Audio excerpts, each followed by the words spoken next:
कहानी की शुरुआत होती है एक नई दुनिया से, जहां ऑक्स नाम की एक शक्तिशाली प्रजाति रहती है। यहाँ डुरोटन नाम का एक योद्धा अपनी गर्भवती पत्नी के साथ परेशान होता है, क्योंकि एक जादुई शक्ति फेल मैजिक उनकी दुनिया को बर्बाद कर रही होती है। गुलदान नाम का एक तानाशाह जादूगर ऑक्स की आत्माओं की बलि देकर एक विशाल पोर्टल खोलता है, जिससे वे इंसानों की दुनिया में घुसपैठ कर सकें।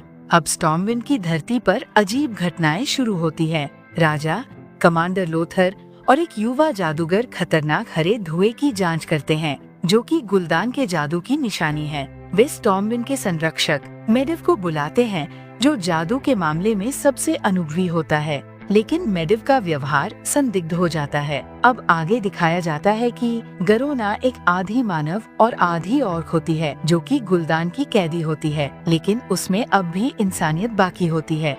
राजा उसे समझते हैं और उस पर भरोसा करते हैं कि वह इंसानों की मदद करेगी। लेकिन अब डुरोटन को भी महसूस होता है कि गुलदान की जादुई सत्ता खतरनाक है और वह मनुष्यों के साथ मिलकर गुलदान को रोकना चाहता है। उसके बाद डुरोटन और राजा एक पहाड़ी पर मिलते हैं, लेकिन गुलदान को सब पता चल जाता है। वहाँ पर अचानक हमला होता है और इस हमले के दौरान मेडिव एक जादुई दीवार बनाता है, जो राजा के बेटे को ऑक्स के बीच फंसा देती है, जिसके कारण वह मारा जाता है। इससे राजा टूट जाता है और युद्ध का ऐलान कर देता है। अब डुरोटन गुलदान को खुले युद्ध के लिए ललकारता है, लेकिन गुलदान उसे धोखे से मार देता है। दूसरी ओर मेडिव भी फेल मैजिक से भ्रष्ट हो चुका होता है और पोर्टल खोल देता है। लेकिन अंत में जादूगर और लूथर मिलकर मेडिव को हराते हैं और पोर्टल बंद कर देते हैं। मरने से पहले मेडिव इंसानों को बचाने के लिए एक और पोर्टल खोलता है, जिससे कैदी सुरक्षित लौट पाते हैं। अंत में राजा गरोना से कहता है कि वह उसे मार दे,